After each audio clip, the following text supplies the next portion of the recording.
আচ্ছা, আপনি কি জানেন হজে যাওয়ার সময় প্লেনে কেন হঠাৎ ঘোষণা করা হয় যে এখনই ইহরাম বেঁধে নিন, কিংবা কেন নির্দিষ্ট কিছু জায়গা পার হওয়ার পর আর ইহরাম ছাড়া মক্কায় ঢোকা যায় না? অনেকে মনে করেন শুধু নিয়ত করলেই হলো, কিন্তু আল্লাহর রসুল সাল্লাল্লাহু আলাইহি ওয়াসাল্লাম আমাদের জন্য মক্কার চারপাশে ৫টি বর্ডার বা সীমানা ঠিক করে দিয়েছেন।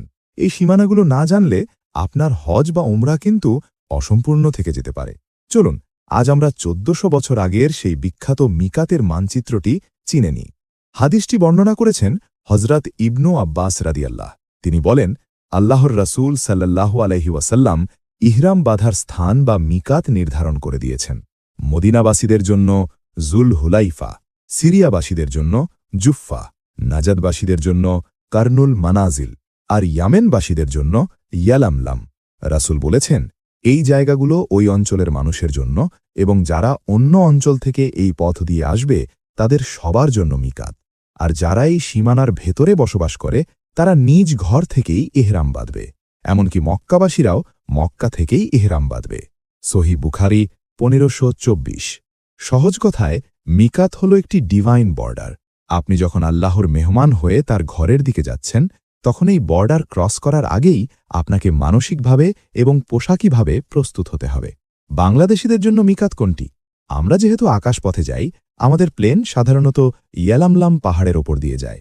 তাই প্লেনে ওঠার আগেই বা বিমানে ঘোষণা দেওয়ার সাথে সাথেই আমাদের ইহরাম বেঁধে নিতে হয়।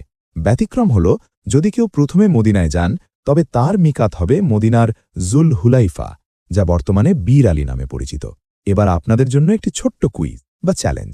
আপনি কি বলতে পারবেন, যদি কেউ ভুলবশত মিকাত পার হয়ে ইহরাম না বেঁধে মক্কায় ঢুকে পড়ে, তবে তাকে এর প্রতিকার হিসেবে কি করতে হয়? সঠিক উত্তরটি এখনই কমেন্টে লিখে ফেলুন। আর হ্যাঁ, আপনি কি কখনো মিকাত থেকে ইহরাম বাঁধার সেই শিহরণ জাগানিয়া মুহূর্ত অনুভব করেছেন?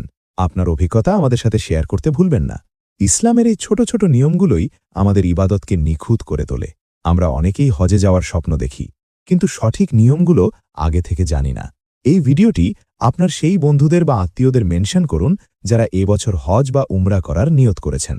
হতে পারে আপনার একটা শেয়ার কারো ইবাদতকে নির্ভুল করতে সাহায্য করবে। ইসলামের এমন আরও সহজ ও সঠিক তথ্য জানতে আমাদের এই পেজ বা চ্যানেলটি এখনই ফলো বা সাবস্ক্রাইব করে সাথেই থাকুন। দেখা হবে পরবর্তী ভিডিওতে। আল্লাহ আমাদের সবাইকে অন্তত একবার তার ঘর তাওয়াফ করার তৌফিক দান করুন। আমিন। আসসালামু আলাইকুম ওয়া রাহমাতুল্লাহ।